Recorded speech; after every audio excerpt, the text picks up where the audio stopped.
Let us read this question. During an experiment on an adjustable inclined plane, a block weighing 1.6 tons was placed on the plane. The incline is at an angle of 20 degrees to the horizontal.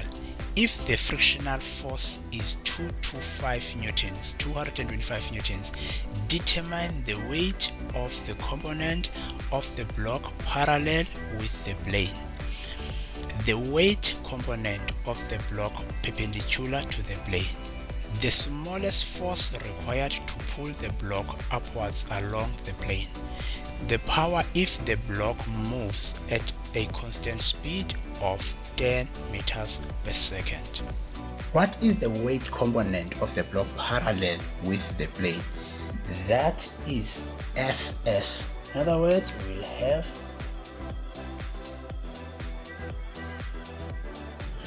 this is what is being asked. So let us do the substitution. We're also told that the mass is given to us in tons, but by now I'm sure you know that a ton is equal to 1000 kg. So in other words, 1.6 tons is the same as 1600 kg. So the mass we have, then what we can add is g, the value for g. Remember, g is equal to 9.8 meters per second squared. This one is the constant, so you have to read it out from the information sheet. Let us calculate. Let's do the substitution first. Then we can bring the calculator and type in what is there. So that's the answer.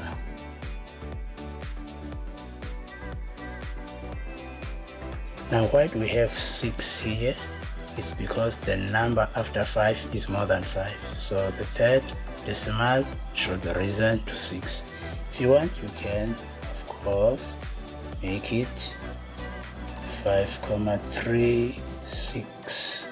Now 8 is bigger than 5, so we can make 3 there in kilonewtons. You can do that if you want. So this sign means equivalent. When you are changing it to kilonewtons, that's what you can do. Okay, we are done with the first question. Now let's move to the next one. They are saying the weight component of the block perpendicular to the plane. So what is the weight component of the block? The weight component of the block is Fc. In other words, it's mg cos.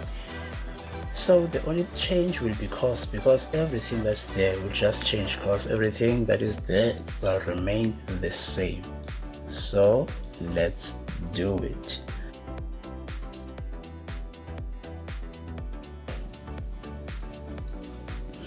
So now the answer is, okay, I can even write it here. The answer is N34, 0, we can omit 0. 2 is less than 5, so we can omit that one. So we can just write 38 in newtons. Then if you want, we can change it to kilonewtons, so it will be 14.73. Now the next number is 3. 3 is less than 5, so that means that 4 will remain as 4. Then we write kilonewtons. So this will be the component that is perpendicular to the plane of the weight. The next question says the smallest force required to pull the block upwards along the plane. The smallest force that is required, that means that is Ft, the one that is very small, the smallest force required. That means it will, remember when we're talking about these things, we said that our A, that means the acceleration should be 0. In other words, if we're talking about the smallest force, we are making sure that our acceleration is 0, because that smallest force will keep it in a constant velocity. That's the condition for a 0 acceleration. The velocity will be constant. So that's why they need the smallest force. Let's get the formula for the smallest force. It is Ft is equal to Fs. We already have Fs, isn't it? There is our Fs, but we'll use this value now. F mu was given to us. There is our F mu, so we'll use the value for F mu. So Ft will equal to, we come to our calculator and press that thing, 225 plus, because we are adding them from the formula, we are adding them, then that is 5,300. You are noticing we plus, then that is the answer, so that will be the answer for you. If you want, you can change it to kilonewtons. So that is it, kilonewtons. The power if the block moves at a constant speed of 10 meters per second. So for us, we always use constant speed, always. Power is equal to force times velocity. Which force are we gonna use here? Power is equal to force times velocity.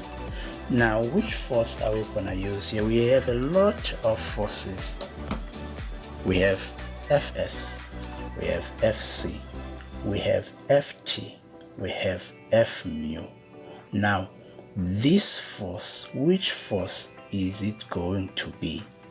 Remember, they are saying the speed is constant, that means the velocity is constant. For constant velocity, which force did we calculate for constant velocities? It was this one. So we will use Ft here. And alright, again, the second reason why we are using Ft, it is because power is always measured from the force that is beyond, or that overcomes all friction, the one that actually make it move. So this is why we are using Ft. So Ft is used as our force times the velocity. So we have the value for Ft, which is that one. Don't use this, use that one.